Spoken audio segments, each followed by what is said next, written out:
salatu wassalamu ala rasulillah. My dear brothers and sisters, inshallah, alhamdulillah, today we have the honor to have with us Sheikh Muhammad Yahya Jalalpuri. Have written the biography of his father in my translation of the book 40 Al-Hadith Scholars of Sheikh Abdul Rashid Iraqi in the appendices. So the Sheikh's father was a senior scholar for Hadith, a great muhaddis. Even a senior Saudi scholar, Sheikh Muhammad Aman Jami rahimahullah, when he went to teach in Jamia Salafia in Faisalabad, he took ijaza from Sheikh Sultan Mahmud Jalalpuri, like many other scholars like Dr. Ali Ashibl, who came to UK, and many other senior Saudi scholars went to his father's madrasa in Jalalpura to take ijaza from him. He was a senior scholar and he was a close associate to Sh Dawood Ghaznawi and Sheikh Muhammad Ismail Salafi. He was a senior scholar of Markazi Jamiat al-Hadith and a former student of Sheikh Abdullah Kashmi. So Sheikh Muhammad Yahya Jalalpuri, he is as well, his short biography is written in the same book. So we will take some benefits from the Sheikh to ask him a few questions, because the Sheikh, he studied in Lahore and he benefited from Dawood Ghaznawi and from Sheikh Ataullah Bujani. So Sheikh, you used to live next to the room of Sheikh Dawood Ghaznawi in Lahore. Actually, when I went there and joined Punjab University for my master's degree, my father wrote to Sayyid Dawood Ghaznawi rahimahullah that I have asked my son, he asked about me, that he will pray Jummah behind you and he will try to pray all the Maghrib and Isha but after the university behind you, and I want you that when he comes and greets you and sees you, so you have a look on his manners and his talking, etc., etc. He is my only son, and I want that, because you will know that in what condition he is living, and he has gone to a co-education university. So I wanted that you should just, he will come to you daily, inshallah, for praying Maghrib and Isha, so you have an eye on him. Maulana Dawood Ghaznawi rahmatullah alayh, when I went, I didn't know my father wrote a letter to him. I went there and I saw him after Maghrib, and he said, "Where are you living?" I said, "I'm living in Santnagar." He said, "Why are you living there?" I had no reply. I said, "I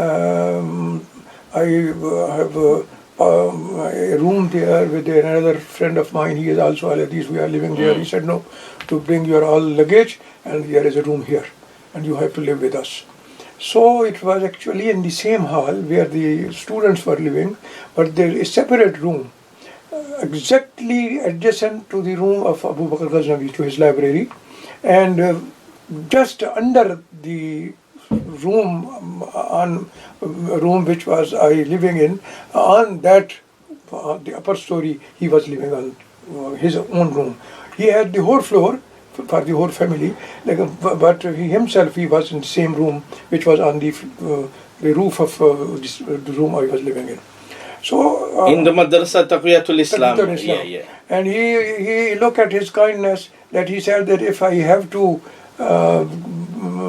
look after him, so why not he should live with us. So it was the greatness of Sayyid Dawood Ghaznawi rahmatullah alayh, and he was such a noble man and such a pious man and such a wise man and such a great scholar. Number one, most of his time he spent in his library, and any big ulama which came there and there was any questions, they found that the reply from the Sayyid Dawood Ghaznawi rahmatullah alayh is such a unique, and he had vast knowledge and he studied all the time. Number two, he was such a pious personality that after my examinations, final examinations, when I was completing my thesis for MA, I used to work in the night. So every night, after half of midnight, I heard the sound of weeping of Sayyid Dawood Ghaznawi during his tahajjud. Subhanallah. Yeah. And one day I asked my teacher, his son, Professor Abu Bakr Ghaznawi rahimahullah, I asked him that In this age, he was above 70 at that time. In this age, mashallah, most of the night he is praying. He said, yes, he is, since his young age, he is doing it. And number two, that when somebody asked him, I asked him a question, he said, Abu Bakr, that time is actually my time. And I enjoy that time. At that time, I enjoy that much that a king cannot enjoy. The nearest was Allah subhanahu wa ta'ala. And to become the real slave of Allah, it is such a big thing. So he was a great person, no doubt about it. And the big ulama of that time, actually, they ask questions and they take the benefit of his replies, etc., etc. So and, he was very much respected, and is a beautiful personality, beautiful person as well, and such a person whom you have no other way but to love him and respect him. He was, and in his speeches as well, so beautiful speeches and so good. And he didn't aim that people should say wah wah. The actual aim was that people should change themselves according to Islam. SubhanAllah. He was elected the first president of Markazi Jamiat al-Hadith. Actually, he was in Pakistan. Amir, yes, Amir. At that time we called him Amir. Amir Jamiat al-Hadith. He was the first one, and he actually was the organizer of this. And he wanted that all ulama and other people, al-Hadith, they should come on one platform and they should have their own way in the changing of system. He was a very far-sighted person. Mashallah, and so Saudi Arabia, they invited him to be, he was among the advisors of Medina University, yes. And he came at the opening, mashallah. Yes, he was fully respected. I mean, even the Saudi kings, when they used to come to Pakistan, because his ancestors, they used to teach King Abdulaziz the Sihasita, some of his uncles, I mean the brothers of Sheikh of his fathers, they taught him the Sihasita.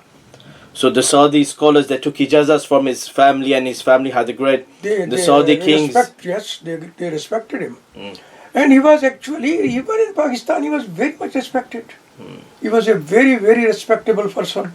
Well, I remember that after his death, Shoresh Kashmiri, the renowned journalist of Pakistan, in his speech, he said, yes, when I saw him, he reminded me with his talk and with his manners and with his his mission. He reminded me of the companions of the Prophet sallallahu alaihi wasallam.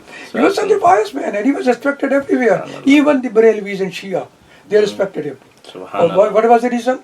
That he was such a broad-minded person that he said, if we agree on one point for Islam, let us cooperate, all of us.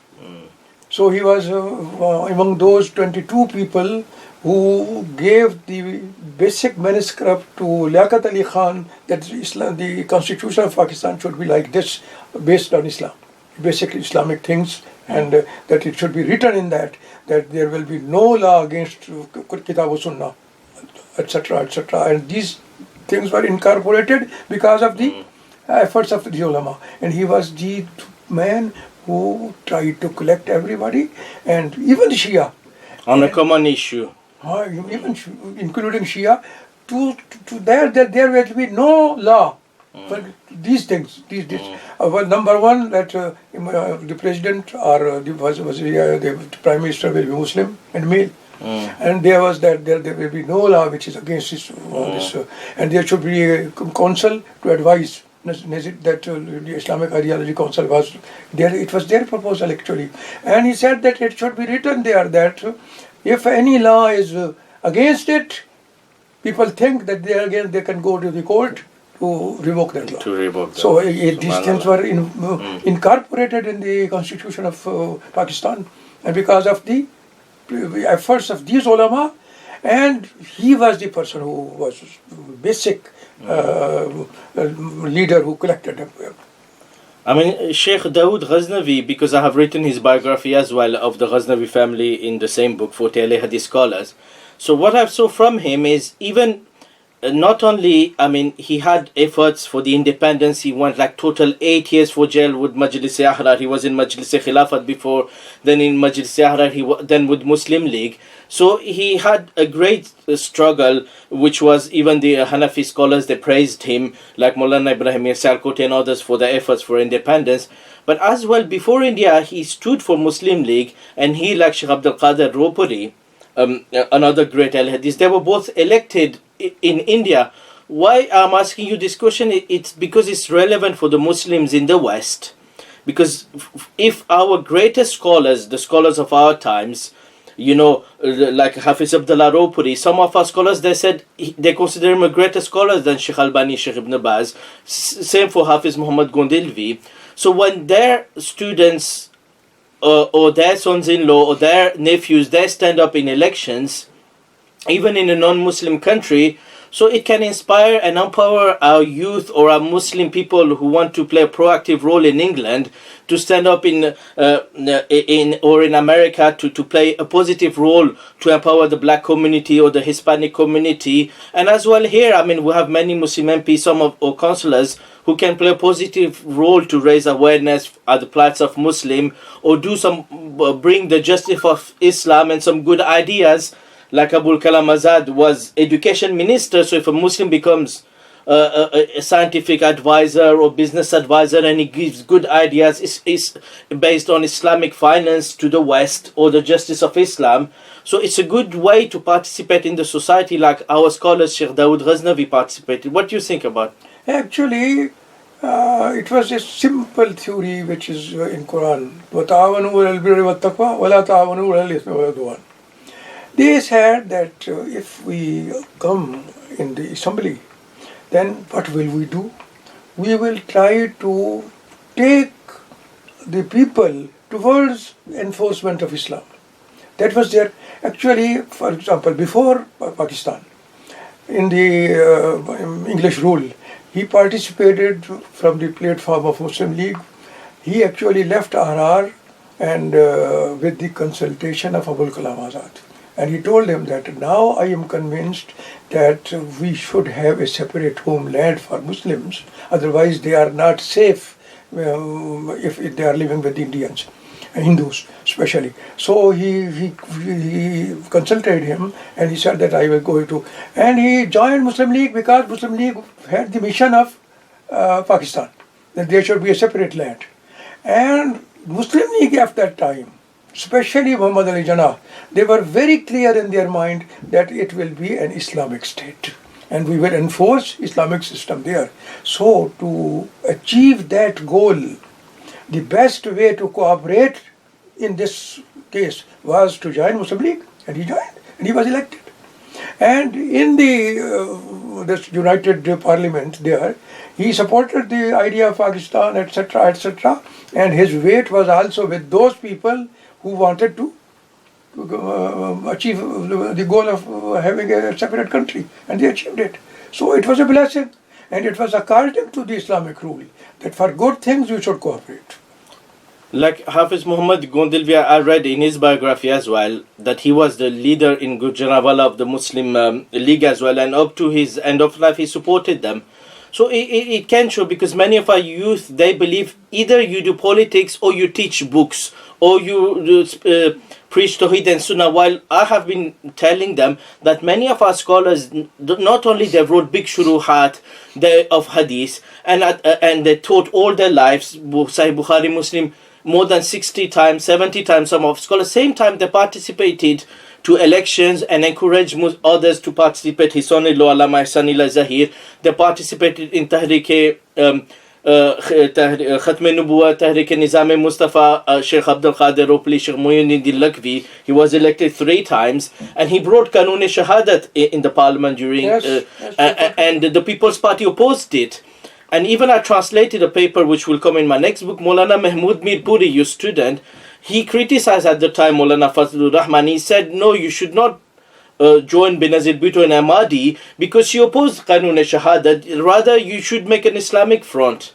And even Sheikh Ismail Salaf in his Maqalat, which Al Qura publications have written, Nigareshat, he wrote that about the Ahl Hadith Siyasi Mawqif ki Tayin, which I have translated into English this article, and he said that this was the decision of all the Ahl Hadith scholars of the Jamiyat Ashura, meaning Hanif, Nadvi, Atalab, all of them, that was their decision that we should cooperate with all the parties in all good and in election and in all good projects. And even Sheikh Ataullah Bujani mentioned that this is in his maqalat which have been published recently, he said this is the political views of our Kabirin, that on common issues like on Tahrik Khatm Nubuwat or on elections, we should make a common secular front against the secular party or People's Party and others.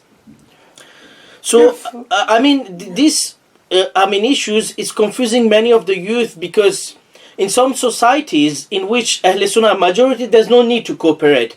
But the thing is, in those societies where Ahl Sunnah are minority, and there's a greater evil, then it's different. If you're in America, if you're in England, if you're in India or Pakistan, it's different. But our youth, they seem to copy just one country system, which is Islamic, and in which Ahl Sunnah majority. So that's why our youth, they're very confused regarding these issues of cooperation on a common political issue. Like in England, Maulana Mirpuri, he did in 82 the first Islamic European conference, and invited people from Deoband and Jamaat Islami to speak about, and they all spoke about Iran's aggression against Saudi Arabia. So if it's a common political goal, our scholars in India, Pakistan or in England, they had no issue, but we want, our next generation to work on the same level. Whether they're in Pakistan, whether they're in India, whether they're in England or America, if there's a common political cause or any other cause, they can work together. But many of our youth, they want to, but they're being a little bit like pressurized not to. Many Medina students contact me and they say, we want to work, but people pressurize us not to work. So we want to encourage them and give them confidence. How can you encourage them? Yeah, actually, they gave one question which should be put before these people who oppose participation and cooperation with each other. That in the Constitution of Pakistan, all the Islamic matter which is there, if the ulama like of Dawood Ghaznawi and Maulana Ibrahim Mir Sialkoti and Maulana Ismail Salafi, etc., if they were against the cooperation and they didn't go into the parliament, all these things would not have been included in the Constitution.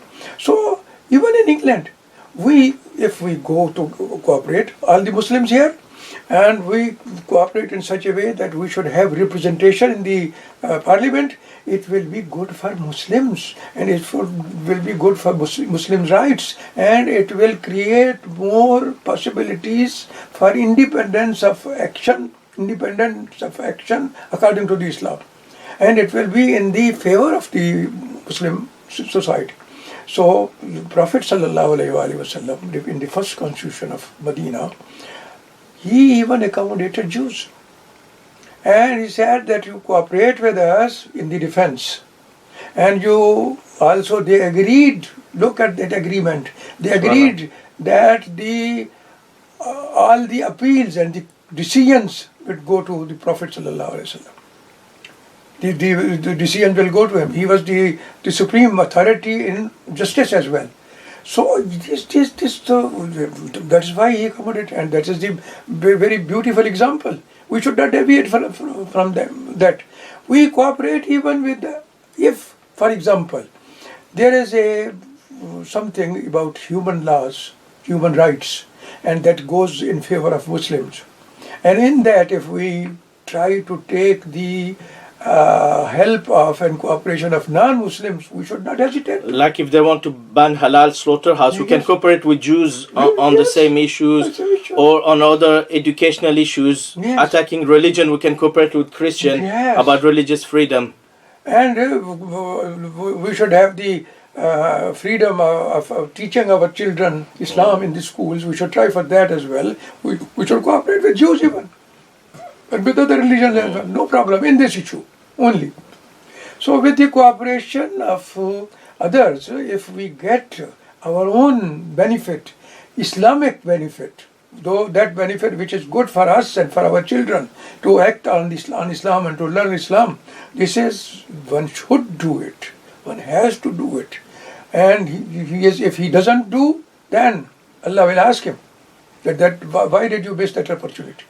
Sheikh, because the scholars were the major scholars of our time, who even some of the Arab scholars took ijaza. I mean, many of them, like many of our major scholars, they were part of making nadwa with the Ahnaf. So they make it, and Sheikh Sanawala Amri Sari, Sheikh Abul Qasim Saif Banarsi were part of the committees. Sheikh Nazir Ahmad Rahmani was part. Sheikh Mukhtar Ahmad Nadwi, up to nowadays, Mukhtar Ahmad Nadwi, who passed recently, one of our senior scholars, they were all part. They're part of the Muslim board in India, Muslim Personal Board, Jamiat Ulama Islam. Sheikh Abdul Wahab Arvi, who was elected, he was once president of Jamiat Ulama Islam, in which they had the Ubandis and Jamaat Islami. So if it's a common benefits, like in England, we have Muslim Council of Britain, in which our scholars, Al Hadith, with all other uncommon issues of running mosque, the law, they all try to come together. And likewise, I mean, Sheikh Muhammad Ibrahim Ali Sheikh, he invited Dawood Ghaznawi and others from Medina University. There were scholars from all around the world. When he made the Muslim World League, Sheikh Muhammad Ibrahim Ali Sheikh, he invited the Mufti of Al-Azhar, Hussein Makhlouf, the Mufti of Iraq, the Mufti, and some of them, and they will write common fatwa on fiqh issues. And many of our Al-Hadi scholars, they are member of the Muslim Jurists Association of America, from India, Pakistan and UK. So if it's a fiqh council and all scholars, they come together to discuss about new matters happening in America or new fiqh issues, if it's benefiting our point of view, what's wrong with it? Like, this book, Ek Majlis Ki Teen Talaqein, it's based on a seminar in India which happened in 1973, and all these maqalat, and Deobandi Al Hadith, Nadvis, Brailvis, they all came together, but even some of the Ahnaf, they supported the Al Hadith view that 3 divorce in one sitting should be counted at once, and it benefits our point of view. So people, they don't have to do the Nikah Tahlil Halala. So in this book, I mean, there was Maulana Uruj Taj Qadri, Shams Pirzada, Maulana Said Ahmad Akbar Abadi, Maulana Mukhtar Ahmad Nadwi, and there was Maulana Hamid Ali Saab, Maulana Mufti Atiq, meaning there were people. Hamid Ali Khan was Brailwi. Yeah, so there were Jamaat Islami leaders, there were brave. So doing a fiqh work, I mean, many with cooperation, what you achieved? Achievement is a big achievement. Yes. And that is that the voices from their side also come to our views, that to avoid from halala, that is a bad thing. To get rid of that, it is better that we should accept that what the practice before Hazrat Umar radiallahu anhu's time, and in the beginning of his own time as well, that in one sitting, if there is a talaq, it is one only. So with cooperation, we got something which is beneficial for all the Muslims and more beneficial for us especially. And Sheikh, I mean, Jamia Salafia Banaras in India, which is the greatest institution, which had scholars like Ubaidullah Mubarak Puri, who even Sheikh Albani counted among the biggest scholars of our time, the son of Sheikh Abdul Salam Mubarak Puri, the author of Miratul Mafati. They, in Jamia Salafia Banaras, they invited Sheikh Maulana Abul Hasan Nadwi, when they've done a seminar on Ibn Taymiyyah, a Almi seminar, and they have written about, they've gathered all the maqalat of the scholars and published them. They invited scholars from Nadwa, Aligarh, and if all the scholars, even the Hanafi, or some of them have other opinions as Al Hadith, if they come and praise Ibn Taymiyyah, something benefiting us. Yeah. It's not something, because the Sufis, they promote their hatred against Ibn Taymiyyah. So if some of them, they come and they praise Ibn Taymiyyah, it's benefiting us. Likewise, Sh Dawood Ghaznawi, and they invited into Madrasa Taqwiyatul Islam, they invited Shaykh Atullah Hanif, I mean, it's written in his maqalat, that they invited Maulana Abul Hasan Nadwi and they gave him an award and he did a speech. So if on a common issue, like the Tahriq Khatm Nubuwwah, they used to invite others, or on any other issue, if we invite them, but to speak on an issue which will benefit us or benefit the community, or benefit the madaris in Pakistan, benefit the madaris in UK, or remove assumption, whether it's a governmental or non-governmental issue. I mean, if it's something our major madaris in India, Pakistan invited other academics and scholars. So if our youth wants tomorrow to invite professors, big academics to speak on an issue benefiting us, the new graduates of Medina, they can do it if they want. They should do it actually. It is their duty to do. If they can, with the cooperation, if they can achieve their own goals, they can bring people to nearer to Quran and Sunnah and to the real system. So if they don't cooperate, then they will be asked by Allah subhanahu wa ta'ala, why did you miss that opportunity? They should do it. And to achieve the common things, Islamically, which benefit every Muslim and which bring most of the sects, other sects as well, nearest to Quran and Sunnah. This is a big job and one cannot miss it. It is a good opportunity if you, with cooperation, you can achieve this. One should not miss that. It should be done. And all our scholars, even during the days of Prophet Sallallahu Alaihi Wasallam, Fateh Makkah, it was the basic was that there was a tribe. They were not all Muslims. They were minority of them were Muslims, but they were in Hilf, Sulh Hudaybiyah, at the occasion of Sulh Hudaybiyah. They came near to and they were became the allies of the Prophet Sallallahu Alaihi Wasallam, and they were killed. That is why Rasulullah Sallallahu Alaihi Wasallam said, no, now you have broken the Sulh Hudaybiyah, that our Muahidah. So that's why there was a fight and Makkah was conquered. So the cooperation for common things. Yes. For common things. And Sheikh, the thing is, a layman, he doesn't know. So layman, he has to stick to scholars of the Sunnah. But a graduate from Medina, like in America and England, if he goes to common fiqh issues or he goes to conference, which is international, in America or in England, they have many institutes. Yeah. Some of them, like, they have people of all school of thought in them. But if there is a charismatic Medina graduate who is Salafi and Ahl Hadith, and he works in this institute, he's teaching Aqidah, and by working in some institute, who some of the leaders are linked to senators in America and many influential people, if by working with this institute he can help his community, African or Hispanic, and he can teach Aqidah to others as well. Yeah, and that is good. And on this platform, he can reach thousands of people and millions of people by this platform. Yeah. He's not, if they have other teachers, some of them have some lenient views, some of them have Ashari, whatever views, if other have, but he is only teaching good. Yes. Because some of our scholars, they were in Nadwa, and some of our scholars even joined. I mean, they done common work because Sheikh Abdurrahman Muallimi, he worked in Hyderabad for tahqiq of book with Taqiyuddin Nadwi. Yes. So if it's a common idara, he worked with the Nadwis to publish Musnad Abi Awana. He didn't say, because they're Nadwis, they're Hanafis, some of them they have other views, so I'm not going to cooperate within a common idara. Maulana Hanif Nadwi, he worked as well idara with other people, with the Allama Muhammad Asad.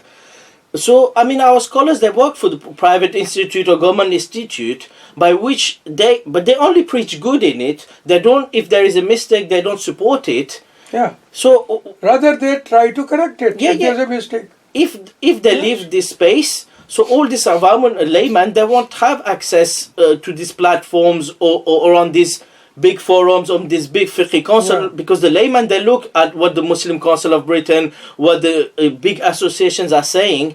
Yeah. So if someone can look at the teaching staff of Islamic University Medina, are all of them Wahhabis? No. There were many who were Asharis. Even to nowadays. There are. Yeah. And it is they were not allowed to teach Sharia. Yeah, they were teaching the fiqh, usul fiqh, balagha. Yes. It is for cooperation. Because the staff is like that, students are attracted from all sects. And they are given the admission. And when they pass out, they become Ahl Hadith, Salafi. So The followers of Kitab Sunnah. same in Jamia Salafia in Faisalabad, they had some teachers who were Yes. teaching Balagha Mantiq. Yes. Maulana Sharif Khan or Sharifullah something. Khan, Yeah, yes. he was a Hanafi, and even in his Aqidah they were saying he was like little bit Mu'tazili, but he But he was not teaching Aqidah there. yeah, he was teaching Mantiq, Arabic, and Yes. these issues, because the Hanafis, they were better at Mantiq. And likewise in Madrasa Rahmaniya Delhi, Yes. they had the Hanafi teachers as well, who taught sometimes the Hanafi books, or they taught, matters not related to creed or hadith. Hadith and creed, they were only taught by Ahl Hadith. Yeah. So this is why we need to tell our youth our tariq. So if someone graduates from Medina and he wants to become teacher in an institute, and by working with them he can have an impact on the society and bring the layman towards Tawheed and Sunnah, our Aslaf did it. Some of them joined other groups, some of them by joining the Al-Hadith Jamaat, Yeah. but on a common issue, Maulana Mahmood Mirpuri, on a common issue, he invited other people. So we encourage our youth to work on the manhaj of Sh Dawood Ghaznawi, Sh Ismail Salafi, Sh Atullah Bujani. Actually, this is the manhaj from the day one. Yes, Ibn Shaykh al-Islam Ibn Taymiyyah, he used to have Hafiz Ibn Daqiq al-Haid coming to him. Yes. Sheikh Hafiz Zahabi Ibn Kasir, they used to have Subkiya students, they were Asharis. And they used to, even Sheikh Abdullah Ghunayman, he wrote that Shaykh Islam Ibn Taymiyyah, he had Ashari and Maturidi, he had hundreds of Ashari and Maturidi teachers, because he's not a layman, he's a scholar. And some scholars, they said that Allama Ibn Abidin Shami, in one of his fatwa, he says, on this fatwa there's nothing text in the Hanafi books, but because Shaykh al-Islam Ibn Taymiyyah says this is the Hanafi mazhab, so we believe it is Hanafi mazhab. Yes. So it means Ibn Taymiyyah had learned the Hanafi fiqh from Hanafi teachers, and he had learned all the fiqh from their own mazahib. And most of the Hanafis, they were Maturidis, most of the Shafi Maliki, they were Asharis. But it did not stop him from taking the fiqh from them. First time when Muslims defeated Tataris, it was in the time of Abu Hanifa Ibn Taymiyyah. Shaykh al-Islam, yes. And Shaykh al-Islam Ibn Taymiyyah took the help and cooperation from all people and motivated the government of that day, the same government which put him in jail before that. He put the pressure of all the ulama and all sects that we have to fight with these Tataris and we have to defeat them. And that was made possible by his efforts and with cooperation of all sects. And this is why his approach, he even converted some of his enemies who put him in jail before he had the chance to take revenge from them. But he went to the Qadi like Al-Akhdai and Ibn Makhluf al-Maliki. And He forgave them, and even some of his enemies died, and Ibn al-Qayyim said, oh, you should be happy. He said, no, he went and he gave ta'ziyah, and the son of his enemies, they were so happy that he said, if you have any because need... he knew the importance of cooperation on common issues. Yes, and he said, my enemies, whatever good they need, Yeah. I will help them in any good work. Yes. So Ibn Taymiyyah, whether someone is Ashari, is this, You have to he cooperate learned in from good them, things. he told them, this is how our scholars have done. Ibn Nazir Sandilvi, he had Hanafi teachers, he had Hanafi students.